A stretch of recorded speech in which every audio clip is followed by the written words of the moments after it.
Mes frères et sœurs bien-aimés, nous nous réunissons aujourd'hui pour démêler un puzzle qui a alimenté la foi et l'imagination de beaucoup au cours des siècles. Depuis les temps immémoriaux, l'Arche de l'Alliance a été vénérée comme le symbole maximal de la présence et de la puissance de Dieu chez les hommes. Son histoire, pleine d'événements miraculeux et d'interventions divines, résonne dans le cœur de tous ceux qui aspirent à une communion plus profonde avec le Créateur. Aujourd'hui, j'invite chacun de vous à réfléchir sur les mystères qui entourent ce reliquaire sacré et cherche, par la parole, une connexion renouvelée avec la vérité divine. Se souvenant des passages sacrés, nous avons réalisé que l'arche n'était pas seulement un objet d'adoration, mais un instrument de révélation. Dans ses dimensions et dans le matériel richement travaillé, nous trouvons le reflet de la perfection que le Seigneur désire pour son peuple. La construction de l'arche, méticuleusement décrite dans les écrits sacrés, révèle un dévouement unique à la gloire de Dieu. Ce n'est pas un simple artefact, mais un symbole d'alliance et de protection, qui a accompagné les étapes des choisis en temps de triomphe et de procès.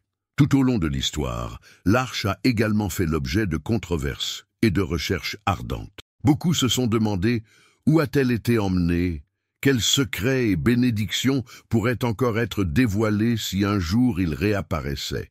Cet interrogatoire, qui traverse les générations, inspire non seulement l'étude des textes bibliques, mais aussi le look attentif à l'histoire et à la tradition orale des peuples qui gardent en quelque sorte des traces de cet héritage sacré. Dans les rapports des anciens écrivains et chroniqueurs se trouvent des indices qui, ajoutés aux enseignements des Saintes Écritures, forment une mosaïque de foi et de mystère. Aujourd'hui, je vous invite à rester attentifs et avec un cœur ouvert, car le récit qui suivra nous mènera à des chemins surprenants et enseignants. Le voyage que nous partagerons n'est pas seulement historique, mais spirituel, nous invitant à remettre en question, à rechercher et à trouver des réponses qui peuvent transformer notre voyage. Pouvons-nous, par cette parole, reconnaître la main de Dieu qui guide les destinations et l'importance de préserver la mémoire des grandes œuvres divines? Avec le respect, nous avons commencé ce récit conscient que chaque détail a été orchestré par le plus élevé pour se rappeler que la foi est, surtout, un voyage de découverte et de surmontée. Que la vérité contenue dans ces récits sacrés la lumière, en chacun de nous une flamme qui ne s'efface jamais, illuminant notre chemin et renforçant notre esprit. Suivons donc, dans ce récit avec le cœur de la communion, certain que Dieu, dans sa sagesse infinie, révélera à nouveau au secret de son œuvre parfaite. Dans les Saintes Écritures, nous trouvons des références profondes sur l'origine et le but de l'Arche de l'Alliance. Dans Exode chapitre 25, versets 10 à 22, la description approfondie de l'Arche révèle non seulement sa forme, mais le symbolisme qu'il porte, la rencontre entre le divin et l'humain, le trône de miséricorde et la présence vivante de Dieu au milieu de son peuple. Cette construction, réalisée avec des matériaux nobles et sous l'orientation divine, a été rendue une signification spirituelle qui dépassait le simple physique. Chaque détail, des dimensions exactes aux ornements d'or, a été une allusion à la perfection et à la sainteté de Dieu. Les écrits sacrés nous disent que l'arche a accompagné les traces des enfants d'Israël à des moments décisifs, sur les passages dans le désert, dans les batailles contre les ennemis formidables et surtout dans l'établissement d'une alliance éternelle avec le Créateur. Sa présence était un rappel constant du pacte signé entre Dieu et son peuple, un pacte d'amour, de protection et de justice. Ce pouvoir symbolique de l'arche est souligné dans plusieurs passages, comme Samuel 6, où la tentative de transport le reliquaire sacré vers la ville devient un épisode de révérence et de peur avant le pouvoir divin. En plus des contes bibliques, plusieurs écrivains au cours des siècles se sont penchés sur ce thème avec ferveur et profondeur. Les auteurs et érudits chrétiens de la foi, comme saint Augustin et Thomas d'Aquin, ont réfléchi à la signification de l'arche en tant que modèle de la présence du Christ parmi les hommes. Pour eux, tout comme l'arche symbolisait la demeure divine, l'incarnation de Jésus a représenté la pleine réalisation de cette habitation spirituelle, l'union parfaite entre Dieu et l'humanité. Cette ligne de pensée renforce la compréhension que le reliquaire sacré n'est pas limité à un simple objet d'adoration, mais c'est un symbole vivant de grâce et de rédemption. La recherche de The Lost Ark, un thème qui a suscité la fascination et le débat, est impliquée dans le mystère. Plusieurs théories, basées sur les interprétations des textes sacrés et des rapports historiques, suggèrent qu'à un moment donné de l'histoire, l'arche a été tirée de sa place d'exaltation pour des raisons qui provoquent toujours la stupéfaction et la réflexion. Certains suggèrent que leur retrait était un acte de miséricorde, le préservant des catastrophes qui tourmenaient le royaume d'Israël. D'autres soutiennent que leur dissimulation faisait partie d'un plan divin, dont le dévoilement révélerait, à une époque prédestinée, la plénitude du salut. L'étude de ces rapports nous invite à une méditation profonde sur l'importance de l'obéissance et de la foi. Chaque mot écrit, chaque symbole représenté porte la marque d'un Dieu qui veut se révéler à son peuple d'une manière unique et transformatrice. Alors que nous envisageons l'arche, nous sommes appelés à reconnaître que même dans les mystères qui ne sont pas pleinement dévoilés, la présence de Dieu se manifeste avec force et clarté, nous guidant en période d'incertitude et renouvelant notre espoir. Plusieurs traditions et sources historiques complètent le récit biblique, ajoutant des couches d'interprétation et de suspense au mystère de l'arche perdue. Les rapports d'anciens érudits, comme l'historien juif Flavio Josephus, mentionnent que l'arche a été cachée pour protéger l'alliance sacrée pendant les périodes de troubles politiques et militaires intenses. Dans ses écrits, Josephus suggère que la protection divine peut s'être manifestée par la dissimulation de l'arche, la préservant pendant une époque où sa révélation pourrait apporter le renouvellement et l'espoir au peuple. En plus des rapports de Josephus, les textes provenant de sources chrétiennes médiévales abordent également ce problème avec une profonde dévotion et un mystère. Dans les œuvres des théologiens et des écrivains, l'arche est dépeinte non seulement comme un objet perdu, mais comme un symbole éternel de la miséricorde et du pardon divin.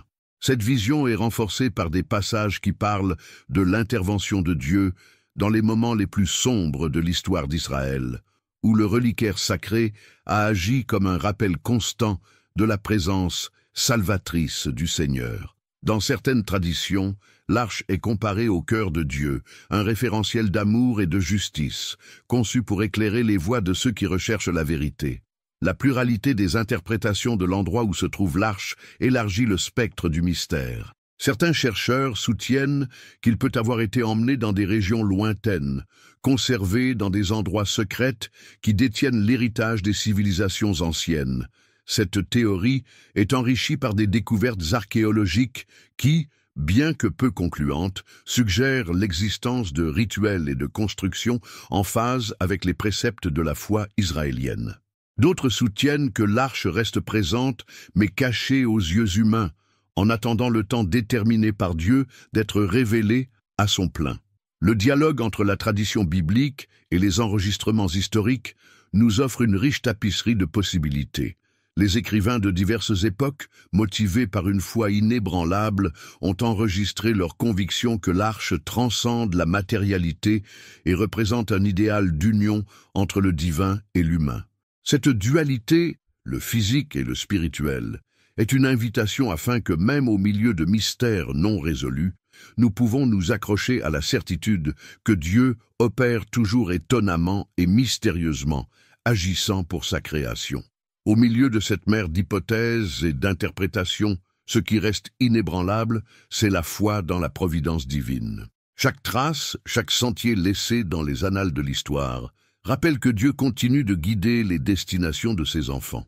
La recherche de la vérité, aussi complexe qu'elle est un voyage spirituel qui nous rapproche du cœur du Créateur. Et c'est dans cette recherche incessante que nous trouvons la véritable essence de la foi, la certitude que même dans les énigmes les plus profondes, la main de Dieu est présente, protégeant, soutenant et éclairant chaque étape de notre chemin. Le récit qui se déroule au cours des siècles sur l'arche perdue est plein d'épisodes qui touchent l'âme et suscitent l'imagination de nous tous. En période de crise, lorsque l'obscurité menaçait d'impliquer le peuple, La foi s'est élevée comme un phare, se rappelant que la présence de Dieu se manifestait d'une manière souvent incompréhensible pour l'esprit humain. Certains rapportent qu'au milieu de batailles et de conflits, les signes divins auraient guidé les dirigeants et les anciens combattants vers des endroits où les traces sacrées de l'arche auraient pu être préservées.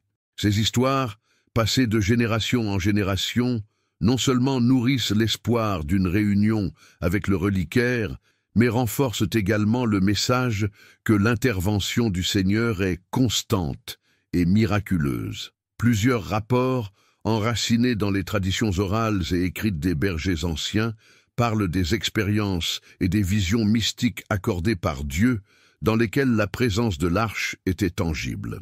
Dans l'un de ces récits, un homme de foi, dans un moment de désespoir, avait une vision dans laquelle le reliquaire sacré s'est manifesté devant lui, enveloppé dans une lumière intense et enivrante. Cette expérience a non seulement transformé sa vie, mais l'a également stimulé pour consacrer son existence à la poursuite de la vérité et de la justice divine. De tels témoignages servent de rappel puissant que, quels que soient les obstacles et l'obscurité qui nous entourent peut-être, la grâce de Dieu trouve toujours un moyen de se révéler.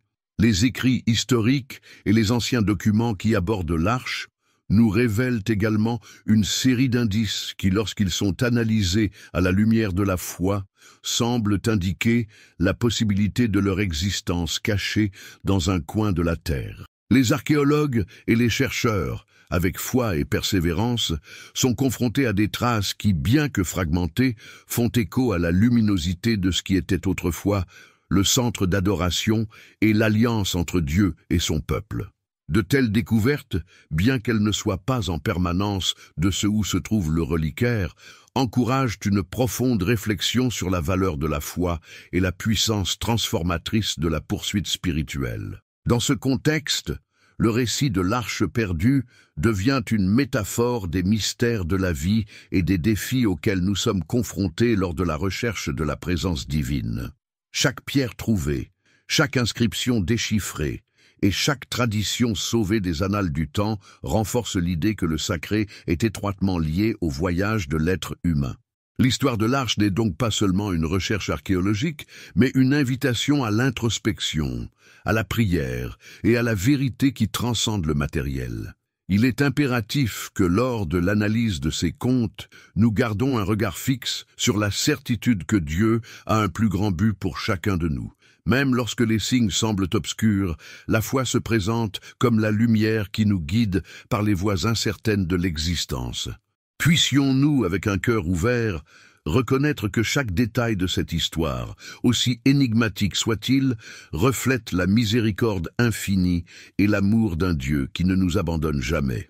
Alors que nous entrons dans les enseignements qui émergent de la recherche de l'Arche perdue, nous sommes amenés à réfléchir aux valeurs essentielles de la foi et de la dévotion. Ce récit, si riche en symbolisme et en événements, nous met au défi de regarder au-delà de la visible, de chercher le transcendant au milieu des adversités de la vie. Chaque chapitre de cette histoire est un rappel de l'importance de l'humilité, de l'obéissance et de l'engagement envers la volonté divine. Lorsque nous comprenons que l'Arche représente la présence vivante de Dieu, nous sommes invités à renouveler notre foi et à embrasser le voyage spirituel avec détermination et révérence. Le message central qui émerge de cette histoire est clair. La protection et l'amour de Dieu se manifestent de manière mystérieuse et inattendue. Au cours des siècles, le reliquaire sacré a servi de phare d'espoir, démontrant que même au milieu des plus grands défis, une intervention divine est présente. Cette vérité est réaffirmée dans les textes bibliques et les témoignages de ceux qui ont consacré leur vie à servir le Seigneur avec passion et intégrité. Les écrits des bergers anciens et des érudits de la foi nous rappellent que la présence de Dieu transcende le temps et l'espace, restant éternelle et inébranlable. Réfléchir sur l'Arche perdue, c'est, surtout, réfléchir à notre propre existence et au rôle que nous jouons dans l'histoire du salut. Nous sommes invités à réaliser que, comme le reliquaire qui a gardé les secrets de l'Alliance, chacun de nous porte en lui-même une étincelle divine. un appel à vivre selon les préceptes de la justice et de l'amour. C'est de cette perspective que nous trouvons la force de faire face à l'adversité et de transformer nos vies, même face aux mystères qui restent démêlés. La recherche de l'arche symbolise donc la recherche incessante du divin au milieu des défis terrestres. Elle nous enseigne que même lorsque la vérité semble cachée, la foi est capable d'éclairer les chemins les plus sombres et de révéler la main miséricordieuse de Dieu. Cette leçon est particulièrement pertinente aujourd'hui, où tant de voix appellent des réponses et où l'espoir est souvent menacé par les incertitudes du monde. Puissions-nous absorber ce message, reconnaître l'importance de garder la flamme de la foi en vie, permettant à l'amour de Dieu de transformer tous les aspects de nos vies. En regardant l'histoire de l'Arche perdue, on nous rappelle que le sacré et le divin sont présents dans chaque détail de l'existence, en attendant le bon moment pour se manifester avec le pouvoir et la gloire. Et donc, avec un cœur plein de gratitude, nous renouvelons notre engagement à vivre selon les enseignements du plus élevé, certains qu'il nous amène à travers des modes de lumière et de vérité. À la fin de ce récit, nous sommes invités à se souvenir de la grandeur de l'histoire de l'Arche perdue et du sens profond qu'il transporte à notre voyage de foi. Le récit présenté nous a conduits par des chemins de révélation, où la présence divine s'est manifestée d'une manière mystérieuse et transformatrice. Des rapports contenus dans les Saintes Écritures, qui décrivent la création et le but du reliquaire, aux témoignages historiques et aux interprétations des anciens bergers, chaque élément de cette histoire renforce la certitude que Dieu opère avec une sagesse infinie, même lorsque les mystères semblent indéchiffrables. Ce récit nous montre que la recherche du sacré est, en fait, une recherche pour nous-mêmes, pour une réunion avec ce qui est le plus divin et le plus pur dans notre existence. L'arche, symbole de l'alliance et la protection du Seigneur, nous enseigne l'importance de l'obéissance, de l'humilité et de la persévérance dans la foi.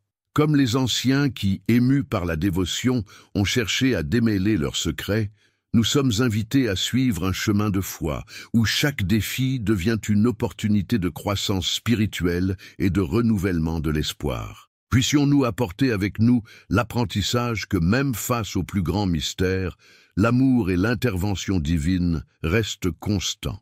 Que chaque étape de notre voyage soit guidée par la lumière du Seigneur et qu'au milieu des incertitudes, nous pouvons trouver la force de croire au pouvoir de la foi. Prions ensemble. Père céleste, nous vous remercions de l'opportunité de contempler les mystères de votre création et votre présence dans nos vies. Que l'histoire de l'Arche perdue prenne toujours votre visage, pour chercher votre visage, reconnaissant que même lorsque les voies sont obscures, vous êtes la lumière qui illumine notre foi et renouvelle notre esprit, afin que nous puissions vivre conformément à votre enseignement et à notre rédemption à tous ces éléments, afin que nous puissions vivre conformément à vos enseignements et à votre rédemption à tout cela, afin que nous puissions vivre conformément à votre enseignement et à votre rédemption à tout ce qui est ceux qui croisez vous.